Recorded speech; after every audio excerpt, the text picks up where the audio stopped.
an energetic and warm welcome to the one and only Ritesh Agarwal.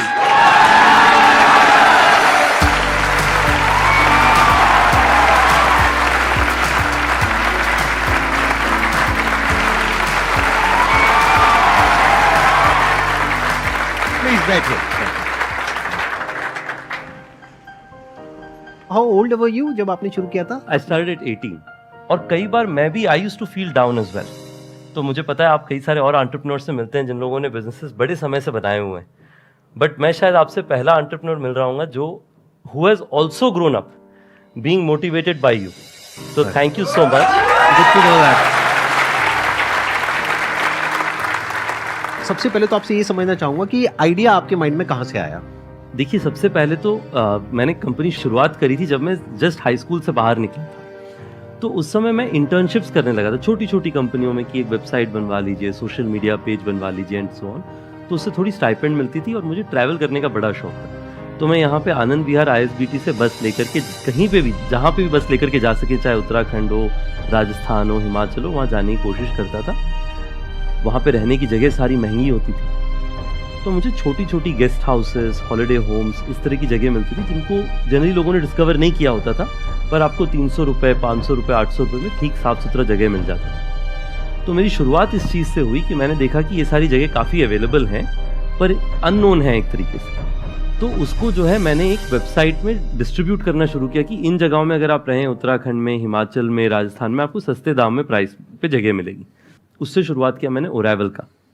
1 साल तक वो business चलाया. वो बिज़नेस चला नहीं, क्योंकि सबसे बड़ी चैलेंज ये थी कि बुकिंग तो आप करवा लीजिए पर सर्विस क्वालिटी मेंटेन होगा कि नहीं, उसकी जिम्मेवारी कोई नहीं ले रहा था. तो उसके बाद मैंने सोचा कि अगर यही सबसे बड़ा प्रॉब्लम है तो मैं इसी को सॉल्व कर लेता हूँ. तो जो पहली गेस्ट हाउस, कई सारे जो हमारे पास छोटे गेस्ट हाउस गुड़गांव में भी हमारे साथ जुड़े थे, उनमें से एक को मैंने कहा कि आप जो है आपकी प्रॉपर्टी को मैं सर्टिफाई करूँगा, थोड़ी क्वालिटी इंप्रूव करूँगा जिससे आपकी ऑक्यूपेंसी बढ़े, और मैं जिम्मेवारी लेकर के हर 2-3 दिन आके आपकी प्रॉपर्टी चेक करूँगा, ऑडिट करूँगा, और पहले 1-2 महीना तो मैं ही आपका front office manager, check in, checkout, cleaning सब कुछ मैं ही देखूंगा. उनकी प्रॉपर्टी में टोटल ऑक्यूपेंसी 20% से कम चलती. सिर्फ शादियां जब होती थी साउथ सिटी 1 एरिया में गुड़गांव में, तब शादियों में उनकी प्रॉपर्टी यूज़ की जाती थी, उसके अलावा खाली रहता. तो उन्होंने कहा कि मुझे आप पे ऐसे तो भरोसा नहीं हो रहा है, क्योंकि अगर मैं लगा हुआ हूँ इतने समय से और उसके बाद प्रॉपर्टी में ऑक्यूपेंसी नहीं आ रही, तो आपके आने पर कैसे ऑक्यूपेंसी बढ़ जाएगी. पर ठीक है, मेरा जितना अभी सिचुएशन इतना बुरा ऑक्यूपेंसी का, इससे बुरा तो और हो ही नहीं सकता, जो होगा इससे बेहतर ही होगा. तो चलो आपको मैंने कुछ महीने के लिए प्रॉपर्टी दी, आप चलाइए, देखिए क्या होता है क्या नहीं होता है. अब उस प्रॉपर्टी में हमने 3 चीज़ें करी. सबसे पहला चीज़ हमने ये किया कि मैंने जाकर के ऑनलाइन वेबसाइट्स में देखा कि कौन सी प्रॉपर्टी टॉप रैंक में आती है बजट वाली. मैंने देखा कि उन सब की फोटोज़ और इंटीरियर्स अच्छे होते हैं. तो इंटीरियर्स में जो वाइट लाइट थी उसको इस तरीके का मैंने वार्म लाइट से रिप्लेस कर दिया और 2-3 पेंट लगा दी.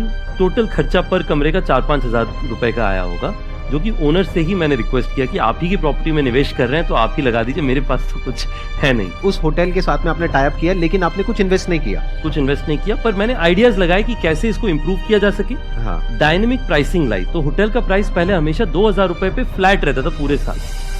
मैंने कहा कि पहला 3 कमरा 999 में सेल होगा, 999. आप लोगों ने सुना होगा जब ओयो शुरू हुआ था, हमने कहा था स्टार्टिंग एट 999. उसके बाद में पहला 3 रूम 999 पे बिक जाए, उसके बाद हर रूम पे मैं 100 से 150 रुपीज बढ़ा देता था प्राइस, क्योंकि एक बार वॉल्यूम बढ़ जाता. आपने इंटरनेट पे देखा होगा, बाय पॉपुलैरिटी या बाय क्वालिटी आप या फिर बाय प्राइस आप सॉर्ट कर सकते हैं होटल्स को. तो मेरा होता था कि बाय प्राइस पहले सॉर्ट करके 3 बुकिंग आ जाए, जिससे फिर बाय पॉपुलैरिटी में हम टॉप रैंक में आ जाएंगे, तब ज्यादा प्राइस बन जाएगा. प्लस ये भी एक और इसका बेनिफिट है कि अगर 999 में कोई रुका है और उसको वैल्यू मिल गई 2000 की, तो वो रिव्यूज अच्छे मिलेंगे, तो वो रिव्यूज में भी आप टॉप पे आने लग जाओगे, जिससे कि रिव्यूज भी मिले जल्दी से जल्दी, और उससे आपका जो रिव्यूज में आप टॉप रैंक में आने लग जाएंगे. राइट. तो सिर्फ इससे जो है मैंने पहला होटल शुरू किया. पहले महीने के एंड में यादव जी की प्रॉपर्टी 90% प्लस ऑक्यूपेंसी में पहुंच चुकी थी.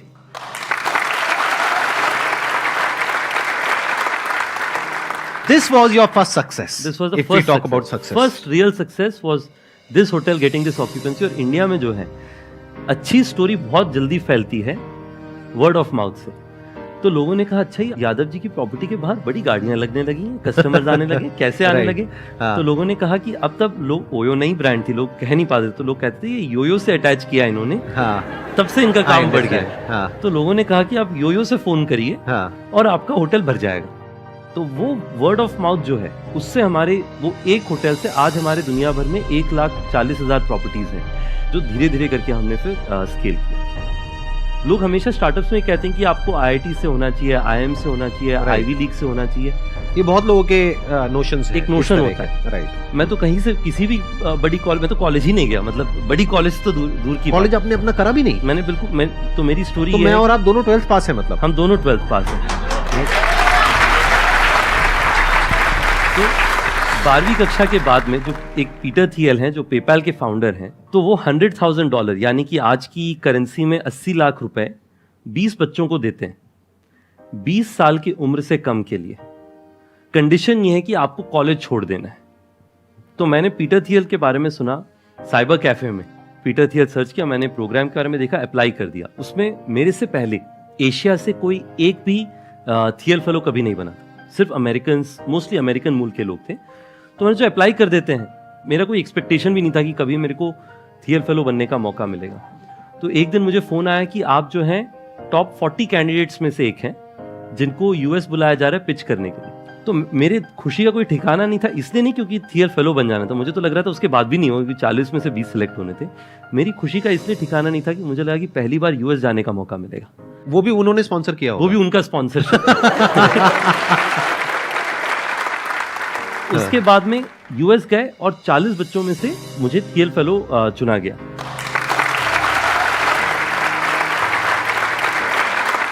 तो मतलब उस टाइम पे आपको $1 लाख मिले? $1 लाख मिले। वो मेरा पहला फंडिंग था एक तरीके से, बिना कोई स्टेक के। मैं इसके दो कारण से ये मैं आपको स्टोरी बता रहा हूँ। पहला ये है कि आपकी बैकग्राउंड क्या होती है उससे कोई फर्क नहीं पड़ता है। आप में हिम्मत है कोई चीज सीखने के लिए और कर दिखाने के लिए, उससे फर्क पड़ता है। और दूसरा कि आप जमीन में काम करने के लिए तैयार हैं कि नहीं।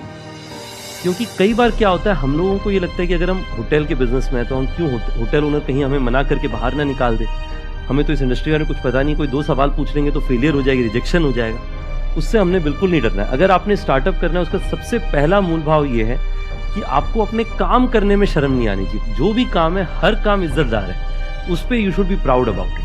अगर आप ये 2 चीज करेंगे तो मुझे लगता है, एटलीस्ट मैंने ये अर्ली डेज से सीखा कि अपने काम पे इज्जत और फक्र होना चाहिए। बिल्कुल शर्म की बात नहीं है अगर आपको रिजेक्शन हो रहा है, नहीं हो रहा है। He was open for all kinds of ideas. ये बहुत बड़ी क्वालिटी है एक एंटरप्रेन्योर की। अगर आपका दिमाग काम शुरू करने से पहले ही बंद है तो एंटरप्रेन्योरशिप बिजनेस आपके लिए नहीं है। यानी you must be open for anything and everything, क्योंकि कहीं से भी अपॉर्चुनिटी आ सकती है। अब देखो ना, इनको $1 लाख कहां से आया, जो कोई सपने में भी नहीं सोच सकता। ये खुद बता रहे हैं कि उस टाइम पे एशिया से और कोई नहीं था जिसने अप्लाई किया था। यानी कि आप पहले वो इंसान बने जिसको एशिया से ये ग्रांट मिला, right? If I am not wrong. बिल्कुल। ये क्यों हो पाया? क्योंकि इन्होंने अप्लाई करने के बारे में सोचा। क्यों सोचा? क्योंकि इनके दिमाग में था कि देखते हैं, हो सकता है हो जाए, हो सकता है ना हो, ट्राई तो करें। और फिर जब इन्होंने ये किया और फिर वहां से जब वो $1 लाख आया तो उसके बाद में तो सारे दरवाजे खुल गए एक तरीके से। बिल्कुल। क्योंकि जो इन्वेस्टर्स हैं उनकी भी नजरों में आप आ गए होगे, न्यूज में आए होगे। बिल्कुल। तो एकदम से जो होता है ना, एक रिकग्निशन चाहिए होता है शुरू में, क्योंकि इंडिया के अंदर कितने एंटरप्रेन्योर्स होंगे इनके जैसे, सोचो, लाखों। लेकिन उनमें से किसको मिली वो स्कॉलरशिप, या क्या कहेंगे, ग्रांट? हाँ, किसको वो ग्रांट मिला? इनको। तो इमीडिएटली जो पूरी इन्वेस्टर्स की कम्युनिटी होती है उन सबकी नजरों में आ गए कि इनको ग्रांट मिला है तो जरूर कुछ ना कुछ होगा, राइट? बिल्कुल बिल्कुल। अगर आप में से किसी के भी माइंड में कोई क्वेश्चन है तो आप पूछ सकते हैं। सर, मेरा पैकिंग और डेकोरेशन का काम है। किनारे बाजार चांदनी चौक में मेरी शॉप है, और मैं चाहता हूँ ना कि उसे पार्टनरशिप के साथ किया जाए या कई सारे लोगों की टीम बना के किया जाए। लेकिन मेरे पापा ना चाहते हैं कि तू खुद ओनरशिप कर, मतलब कि लोगों को बस एज ए एम्प्लॉय रख और ये काम कर। तो इसमें मुझे क्या करना चाहिए? मेरा सुझाव 2-3 चीज़ है। सबसे पहले तो जब मैं अपनी कंपनी शुरू कर रहा था, मुझे कई लोगों ने कहा कि रितेश, आपकी फैमिली मानेगी? मेरे जो पहले एंजल इन्वेस्टर्स थे उन्होंने एक्चुअली कहा कि मुझे आपके फादर से मिलना है, कि वो आपको काम करने देंगे, आपको कॉलेज भेज देंगे बीच में हमारे इन्वेस्टमेंट के बाद। तो सबसे पहला मेरा सुझाव ये है कि आप अगर पार्टनर्स लेके आएंगे या टीम लेके आएंगे या क्लाइंट्स लेके आ रहे हैं तो उन्हें आपको कन्विंस करना पड़ेगा। जी सर। तो आप ये समझिए कि आपका पहला क्लाइंट या पहला पार्टनर जो है आपके फादर है। आपको अपने फादर को कन्विंस करना पड़ेगा ये कहने के लिए कि आपको पार्टनर लेकर के आना है। चैरिटी बिगिंस एट होम, ये पहला है। दूसरा, आप अपने फादर को एक बार जब कन्विंस कर लीजिए, पैरेलली आपको अच्छा पार्टनर खोजना पड़ेगा, क्योंकि आपके फादर भी अगर कहेंगे किसी को पार्टनरशिप में ले आने के लिए, तो उनको जरूरी है कि वो अच्छा पार्टनर आए जो कि आके अपना बिजनेस को 2x करे, यानी 1 और 1 11 हुआ तो 10% देने में हर्जा नहीं है, क्योंकि दोनों ही आगे बढ़ेंगे। और तीसरा जो मेरा सुझाव है कि आपके बिजनेस को जो है, आप एक ये बताइए कि कितना बड़ा आप बना सकते हैं अगर आप अपने पार्टनर्स को साथ लेकर के आए।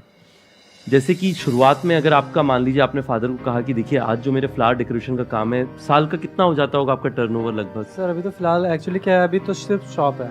इससे क्या है कि मैं चाहता हूँ ना कि मतलब जब मेरे पास पार्टनर्स हो जाएंगे तो किसी वेडिंग डेकोरेशन हो गया या बर्थडे के डेकोरेशन हो गया, इनका हम ऑनलाइन पर्पज से भी वो काम कर सकते हैं, ऑर्डर ले सकते हैं। हाँ जी, ऑल ओवर दिल्ली या कर सकते हैं, और बाकी तो सप्लाई तो ऑल ओवर इंडिया ही हम करते हैं। तो सिर्फ दिल्ली में 10,000 से ज़्यादा शादी होता है। Yes sir. अगर आपको वो बिजनेस करना है तो आपको ये सोचना चाहिए कि उसके लिए आपको कौन सी स्किल्स चाहिए। आपको स्किल चाहिए कोई वेडिंग इंडस्ट्री से हो, जिसके पास एबिलिटी हो कि सारी वेडिंग हॉल्स में उनकी जान पहचान हो, जो आपको फ्लावर्स दिला सके। Yes sir. आपको स्किल चाहिए फ्लावर सोर्सिंग में, कि आपकी मार्जिन तभी बनेगी जब आपको फ्लावर सही रेट पे मिले। और तीसरा, आपको मैनेजमेंट चाहिए, क्योंकि शादियों में अगर टाइम पे फूल नहीं लगा या फिर फूल नया नहीं लगा तो आपकी नेगेटिव मार्केटिंग हो सकती है। लोग कह सकते हैं इनसे फूल मत लीजिएगा, शादियों में थोड़ा रिस्क होता है। Yes sir. और साथ में आप एक प्लान बनाइए कि मेरे को अगले 5-10 साल के अंदर में जो है दिल्ली में हर साल 500 या 1000 शादियों में फ्लावर डेकोरेट करना है। मुझे लगता है कि आपके फादर साहब जरूर मानेंगे।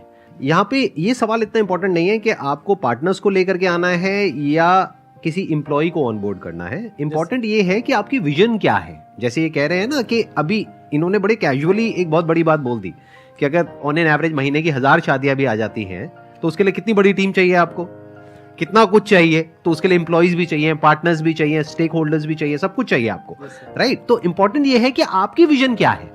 ये तो इनकी विजन है, इतना बड़ा जो ये सोच पा रहे हैं, क्योंकि ये चाहे भी तो कुछ छोटा नहीं सोच सकते आज जिस लेवल पे ये है, राइट। बट आपके माइंड में क्या है वो आप ही जानते हो कि वो सच क्या है। कि आप, हो सकता है आप अपने माइंड में सोच रहे हो कि यार अभी मेरे इस दुकान से 50-60 हज़ार लाख रुपए महीने की कमाई हो जाती है खर्चा वर्चा काट करके, अब ये करके मुझे महीने का 2-4-5 लाख रुपए भी मिल जाए तो बहुत है। तो अगर इतना ही आप सोच रहे हो, उस हिसाब से आपको लोग चाहिए। तो जैसे इन्होंने जो भी स्टेप्स बताए वो बिल्कुल परफेक्ट हैं। पहले अपने फादर को कन्विंस करिए। अगर आपके फादर मना कर रहे हैं कि पार्टनरशिप में मत करिए, तो हो सकता है उनका कुछ खराब एक्सपीरियंस रहा हो पार्टनरशिप से रिलेटेड, तो कोई रीजन हो जिस वजह से वो बोल रहे हैं। तो ये भी देखना जरूरी है कि जिसके साथ आप पार्टनरशिप करने का सोच रहे हैं, क्या उसकी विजन आपके साथ में अलाइन हो भी रही है, नहीं हो रही है, या वो कुछ और ही सोच करके आ रहा है या आ रही है, व्हाटएवर। तो ये इंपॉर्टेंट है बिजनेस में। विजन इंपॉर्टेंट है कि आपकी विजन क्या है, कहां तक देख पा रहे हो।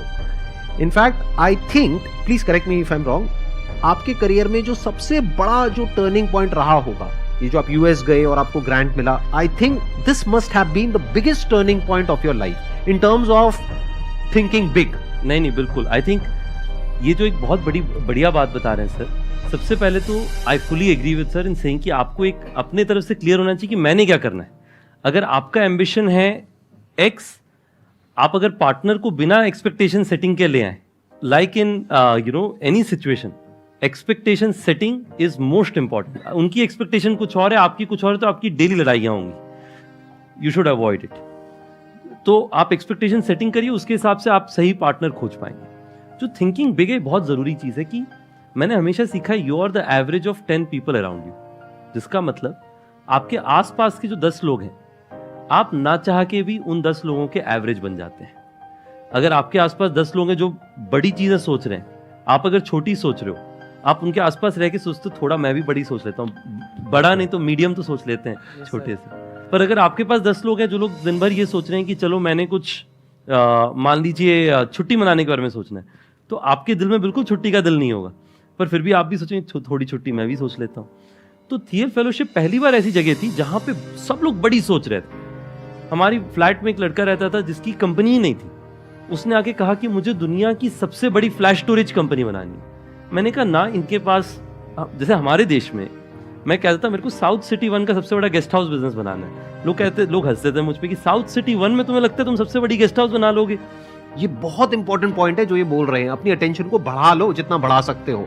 ये कितना इंपॉर्टेंट है, I can't express in words. ये इतना इंपॉर्टेंट है ये पॉइंट, ध्यान से सुनना अभी जो ये बोल रहे हैं। देखिए इसमें क्या होता है ना, हमारे यहाँ पे जनरली हमारे आसपास में सोसाइटी में लोग कहते हैं अपने पास जो रिसोर्स है, जो आपके पास में लागत है, उसी के हिसाब से सपने देखो। अभी अपने पास तो कुछ भी नहीं था तो सपने तो देखने बंद कर देने चाहिए थे उस मैथ्स के हिसाब से। पर जब मैंने उसे देखा कि उसके पास ना कोई कंपनी है ना कोई बिजनेस है और वो दुनिया में सबसे बड़ा बिजनेस बनाना चाहता है, तो मैंने सीखा कि सपने देखने का तो कोई खर्चा ही नहीं लगता, फ्री ऑफ कॉस्ट है।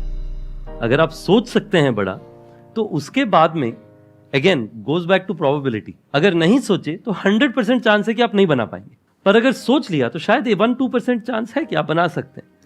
उसके बाद से मैंने भी बड़ा सोचना शुरू किया। तो आप अपना जितना बड़ा सोच सकते हैं, अभी बस वही इशू है कि एक बार सोचने के बाद उसके लिए काम भी करना पड़ता है। अगर वो काम करने की हिम्मत है तो सोचने में कोई बुराई नहीं है। Thank you sir. Excellent point ji.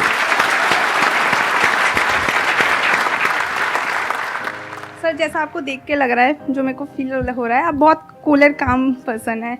And जिस हिसाब से आप बता रहे हो कि आपने ऐसे बिजनेस कैसे स्टार्ट किया, तो लाइक अब कुछ पास्ट ईयर से हम देखते हैं जैसे ओयो के बारे में ऐसे मीम्स बनते हैं कि अभी फरवरी का मंथ आएगा तो वो सब स्टार्ट हो जाएगा। तो ऐसे स्टार्टिंग में थोड़ा हर्ट फील हुआ कि लाइक मैंने इतनी मेहनत करी एंड बिजनेस बनाया एंड उसको अब ऐसे बिजनेस को ऐसे मीम्स बन रहे हैं, या आपने सोचा कि चलो फ्री की मार्केटिंग अच्छी चीज़ है चलने देते हैं, या आप अब सोच रहे हो कि उसको बिजनेस को लाइक इमेज पॉजिटिव करनी चाहिए हमें, या मतलब ठीक है आपके लिए? इस पे मेरे 3 डिफरेंट पर्सपेक्टिव्स हैं। अगर मैं पूरा ब्रॉडर जो है couple slash individuals same city travel उसके बारे में बताऊं, सबसे पहला तो ये है कि मैं पर्सनली जो है प्रोमिस्क्यूटी प्रमोट नहीं करता, या फिर मेरा ऐसा कोई व्यू नहीं, मुझे मतलब आई ऑल्सो डोंट प्रमोट कि कोई एक्स्ट्रा मैरिटल वो, मुझे लगता है कि I have a very personal view of saying कि जो एक कॉमन इंडियन नैरेटिव है कि relationship should be built over a period of time, but वो तो मेरा पर्सनल व्यू है। हमारी कंपनी का बड़ा सिंपल प्रिंसिपल है कि हम लोग जज नहीं करते। कोई भी कस्टमर हो, अगर उनके पास लेजिटिमेट आईडी कार्ड है, ये लॉ ऑफ द लैंड कहता है कि हम उन्हें चेक इन दें और उनको बेहतर से बेहतर सर्विस एनेबल करें, और उसी पे हम लोग काम करते हैं। और इसमें आप देखेंगे कि हिस्टोरिकली बड़ी चैलेंजेस रहे हैं। जैसे मैं आपको बताता हूँ, कुछ साल पहले हमारे एक कॉलीग थे, वो और उनकी वाइफ एक होटल में गए। वाइफ ने जो है सेकेंड नेम बदला नहीं था, उनका सेकेंड नेम सेम था पहले जैसा ही। तो होटल वाले ने कहा कि आप दोनों शादीशुदा हैं, इसका मैरिज सर्टिफिकेट दिखाइए, फिर हम आपको चेक इन देंगे। ओयो के पहले कई लोगों ने ऐसी एक्सपीरियंसेस सही हैं कि लोग जज करते हैं, लोग घूरते हैं लोगों को। हमारा ये ओपिनियन है कि आप चाहे कोई भी हो, अगर आप एक लेजिटिमेट पर्पज से रहने आए हैं तो हम आपको चेक इन देंगे, बट मेरा पर्सनल व्यू उसको लेकर के अलग हो सकता है। जो तीसरा है, और ये भी बहुत क्रूशियल चीज है, कि आज के दिन में ओयो में अगर आप देखें जो कंज्यूमर सेगमेंट है वो बहुत ब्रॉड है। आप सेम होटल में देखेंगे यंगस्टर्स होंगे, जो लोग मतलब 20, 25, 30 साल की उम्र में हैं, उसी होटल में रह रहे होंगे 50 साल 60 साल की उम्र की फैमिलीज, उसी के बगल में रह रहे होंगे कॉर्पोरेट क्लाइंट्स। और अगर आप लोग कुछ ओयो में रहे तो आपने देखा होगा कि वहां पे मैं कई बार होटल में खुद जाके रिसेप्शन में बैठता हूँ, चेक इन कराता हूँ आजकल भी, टू लर्न की कौन आ रहा है। It is just a fascinating experience कि हर तरीके के कस्टमर आते हैं। आज के दिन में जान के आपको खुशी होगी कि हमारा लगभग जो है 30% बिजनेस सिर्फ रिलीजियस डेस्टिनेशन जैसी जगहों से आता है। तो ओयो आपके लिए top of the mind choice होना चाहिए, यही हमारा ब्रांड का एस्पिरेशन है।